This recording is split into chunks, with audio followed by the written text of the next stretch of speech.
विधि 22 साल की नवयुवती थी, जिसका अपनी दादी के अलावा दुनिया में कोई नहीं था। अचानक एक दिन दादी की मौत हो गई। विधि अब दुनिया में बिल्कुल अकेली रह गई थी। उसके बॉयफ्रेंड सनी के अलावा अब उसका इस दुनिया में कोई सहारा नहीं था। एक दिन विधि दादी की अलमारी खोलती है, जिसमें उसे एक पुरानी बैंक की पासबुक और लॉकर की चाबी मिलती है। विधि बहुत हैरान हो जाती है। वह जानती थी दादी कितनी मुश्किलों से घर चला रही थी। फिर ऐसे में उनके पास से मिली ये लॉकर की चाबी देखकर विधि के मन में सवालों की झड़ी लग गई थी। ऐसा क्या है उस लॉकर में जिसके बारे में दादी ने उसे आज तक नहीं बताया? सवाल बहुत सारे थे जिनका जवाब ढूंढना था। दादी की डेथ सर्टिफिकेट लेकर जब वो बैंक पहुंची तो उसे दादी की लॉकर का एक्सेस मिल गया। उत्सुकतावश उसने लॉकर खोला तो उसमें सिर्फ उसे कुछ कागज दिखाई दिए। विधि कागज लेकर घर लौट आई। उन कागजों के मुताबिक मंथनपुर में एक बड़ी हवेली दादी के नाम थी। इतनी बड़ी हवेली है दादी के पास और हम सालों से इस 2 कमरे के किराए के मकान में जी रहे हैं। ऐसा क्यों किया दादी ने? खैर जो भी बात हो, अब तो ये हवेली मेरी है। मैं कल ही मंथनपुर के लिए निकलती हूँ।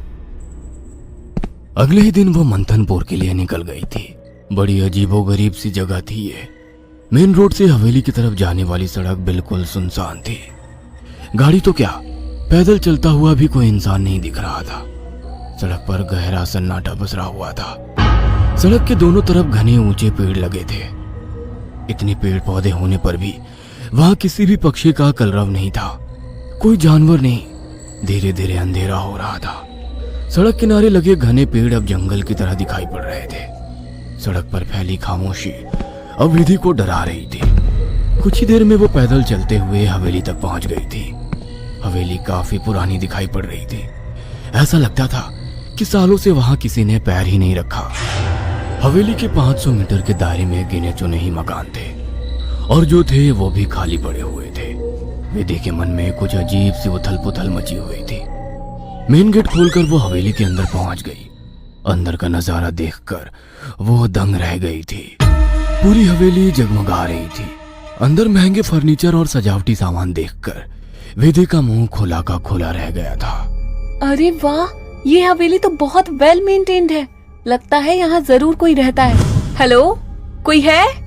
कोई है यहाँ? विधि पूरी हवेली में घूमकर वहां रहने वाले व्यक्ति को ढूंढ रही थी। ढूंढते ढूंढते वो हवेली के अंदर आकर देखने लगती है। तभी एक बूढ़ी औरत ना जाने कहां से विधि के सामने आ जाती है। बूढ़ी के चेहरे पर गहरी झुर्रियां थी और कमर झुकी हुई थी।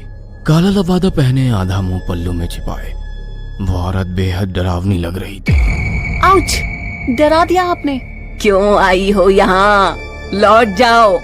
मैं कहीं नहीं जाने वाली, ये मेरी हवेली है। बाय द वे, आप कौन? यहाँ कोई नहीं रह सकता, शैतान रहता है यहाँ। लौट जाओ। शैतान? Very funny. अच्छा, तो हवेली हड़पने के लिए ये स्टोरी बनाई है आपने? विधि कुछ कहने वाली होती है, तभी वो देखती है कि बूढ़ी औरत हवेली की ओर देखकर कुछ सकपका गई है और अपना चेहरा ढकते हुए वो अचानक ही अंधेरे में कहीं गायब हो जाती है। बड़ी अजीब औरत थी, कुछ स्ट्रेंज ही जगह है। विधि हवेली के अंदर आ जाती है और अपना फोन निकालकर सनी को कॉल लगाती है। हेलो सनी, तुम विश्वास नहीं करोगे, ये हवेली तो हमारी सोच से भी ज्यादा खूबसूरत है। तुम बस जल्दी यहाँ आ जाओ। हाँ, मैं आज रात को ही निकलता हूँ। सुबह मिलते हैं, बाय। अगले दिन सुबह सनी भी हवेली पहुंच गया था। अरे यार, कहाँ फंसा दिया विधि ने। अंदर जाने तक का रास्ता नहीं है। हर तरफ झाड़ियाँ, पेड़ पौधे। ऊपर से मुझे कहा कि मेरी सोच से भी ज्यादा खूबसूरत है हवेली। हवेली माय फुट। सनी बड़बड़ाता हुआ मेन गेट से अंदर जा रहा था। बाहर का कंपाउंड क्रॉस करने के बाद अब वो दरवाजे के सामने था। उसके नॉक करने से पहले ही दरवाजा खुद ब खुद खुल गया। सनी हैरान रह गया था। अंदर पहुंचकर उसने देखा हॉल में कोई भी नहीं है। विधि को पुकारते हुए वो अंदर बेडरूम की ओर बढ़ गया। बेडरूम के अंदर का नजारा देखकर सनी ने दांतों तले उंगलियां दबा ली। विधि अंदर बेड पर बैठी हुई थी। उसके लंबे बाल खुले हुए थे और उसके चेहरे को ढके हुए थे। बालों के बीच से उसकी लाल खून आंखें दिखाई पड़ रही थी। दोनों हाथ और पैरों की मदद से वो बेड पर ऐसे बैठी हुई थी मानो कोई जानवर हो। उसकी खूबसूरती गुलाबी त्वचा जगह जगह से कटी थी और सफेद पड़ गई थी। विधि को देखकर सनी जोर से चिल्लाया, विधि, ये क्या हो गया तुम्हें? सनी की बात सुनकर विधि ने डरावने अंदाज में गर्दन टेढ़ी की। अब उसके चेहरे पर से कुछ बाल हट गए थे। वह भयानक आवाज के साथ हंसने लगी। उसके मुंह से किसी जानवर की तरह लार गिर रही थी। अचानक ही वह पूरी ताकत से चिल्लाई। विधि के बाल हवा में उड़ रहे थे और चेहरा चीखते हुए और भी भयानक होता जा रहा था। काले दांत और सफेद पड़ चुकी आंखें आकार में बड़ी होती जा रही थी। सनी के अंदर और देख पाने की ताकत नहीं बची थी। अपनी पूरी ताकत लगाकर वो कमरे से बाहर की तरफ भागा। बाहर हवेली के दरवाजे तक पहुंचा ही था कि विधि की दर्द से भरी आवाज सुनाई पड़ी। सनी, मुझे छोड़कर मत जाओ, मुझे बचा लो। सनी, ये मुझे नहीं छोड़ेगा। बहुत दर्द हो रहा है, बहुत दर्द हो रहा है। विधि जोर जोर से रो रही थी और सनी को रोकने के लिए बोल रही थी। विधि की ऐसी दर्द भरी आवाज सुनकर सनी तड़प उठा और दौड़कर उसके कमरे की तरफ वापस आ गया। ये सब क्या हो गया विधि? ये सब क्या हो गया? मैं क्या करूं, बोलो। बहुत भूख लगी है, तेरा खून पीना है। इतना कहकर विधि अजीब तरीके से मुस्कुराने लगती है और अपने हाथों और पैरों की मदद से जमीन पर रेंगते हुए सनी की ओर बढ़ती है। सनी बिजली सी तेजी दिखाकर कमरे से बाहर निकल आता है और कमरे का दरवाजा बाहर से बंद कर देता है। सनी की कुछ समझ नहीं आ रहा था। वह विधि की मदद करना चाहता था। उसे ऐसी हालत में छोड़ना उसे मौत के मुंह में धकेलने जैसा था। वह बाहर जाकर मदद मांगने का निर्णय लेता है और तुरंत बाहर निकल आता है। हवेली के अंदर दूर दूर तक केवल सन्नाटा छाया हुआ था। अंदर से रह रहकर विधि की दर्द भरी चीखें सुनाई दे रही थी।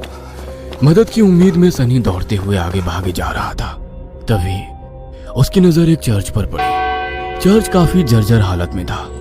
सनी इधर उधर देखता हुआ अंदर पहुंच गया। दोनों हाथ आपस में बांधकर वो फूट फूट कर रो रहा था। Please God help me, please. कहाँ जाऊं मैं? किससे मदद मांगू? प्लीज। कोई प्रॉब्लम है क्या? मुझे बता सकते हो? फादर की बात सुनकर सनी सारी बातें फादर को बता देता है। परेशान मत हो डियर, मैं तुम्हें हॉली वाटर दे रहा हूं। जाकर अपनी गर्लफ्रेंड के ऊपर छिड़क देना। God bless. Sunny holy water लेकर हवेली लौट आया था। उसने विधि के रूम का दरवाजा खोला तो वो दीवारों पर चल रही थी।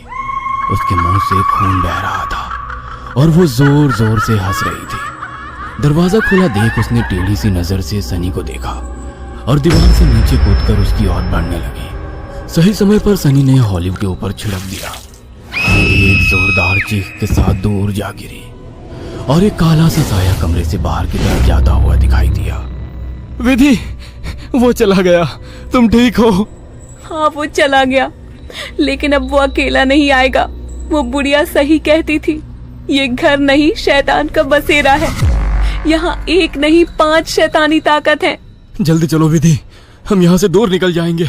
सनी विधि को सहारा देकर ले जाने लगता है। तभी विधि की आंखें पलट जाती है और वो सनी को दूर धकेल देती है। सनी जाकर दीवार में टकरा जाता है।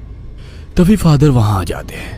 मैं जानता था यहाँ एक नहीं बल्कि कई शैतान है जो तुम्हें नुकसान पहुंचाने की कोशिश जरूर करेंगे। तुम्हारी दोस्त पोजेस्ड है, यह आसानी से उसका शरीर नहीं छोड़ेंगे। मुझे ही कुछ करना होगा। फादर हॉली वाटर को विधि पर छिड़कते हैं जिससे कुछ पल के लिए शैतान कमजोर हो जाता है। उसी समय वे दोनों उसे बेड से बांध देते हैं। उसके बाद फादर प्रेयर बोलने लगते हैं और वाटर की कुछ बूंदें उसके ऊपर गिराने लगते हैं। विधि पूरी ताकत लगाकर चीख रही थी। फिर कुछ देर बाद अचानक उसने चीखना बंद कर दिया। भयंकर सी आवाज में उसने कहा, ये मेरा शिकार है, तुझे क्या लगता है इसे बचा लेगा? इसके बाद विधि ने झटके से अपने दोनों हाथों पर बंधी रस्सी को खींचकर तोड़ दिया और अपने हाथों और पैरों को उल्टी दिशा में मोड़ने लगी। कट कट की आवाज के साथ उसकी हड्डियों के टूटने की आवाज आ रही थी। विधि के दिल को चीरती चीखों को सुनकर सनी की आंखों से भी आंसू बह रहे थे। फादर ने वाटर छिड़कते हुए विधि के चारों ओर एक गोला बना दिया। अब वो उस गोले से बाहर नहीं आ पा रही थी। फादर लगातार प्रेयर कर रहे थे। अचानक कड़ाक की आवाज आई और वेदी की गर्दन पीछे की तरफ घूम गई। वेदी का शरीर निढाल होकर जमीन पर गिर गया। सनी पागलों की तरह विधि विधि चिल्ला रहा था। फादर के लिए इस समय सनी की जान बचाना जरूरी था, इसलिए वे उसे घसीटते हुए हवेली से बाहर ले आए और दरवाजे पर वाटर छिड़क कर वहां से बाहर आ गए। सनी अभी भी जमीन पर सिर टिकाकर फूट फूट कर रो रहा था और फादर की आंखों में भी को ना बचा पाने की तकलीफ साफ दिखाई दे रही थी। अगर आपको हमारी ये कहानी पसंद आई हो तो इसे लाइक और शेयर करना ना भूलें। साथ ही ऐसी और नई कहानियों के अपडेट्स पाने के लिए हमारे चैनल अक्षु टीवी को जरूर सब्सक्राइब करें।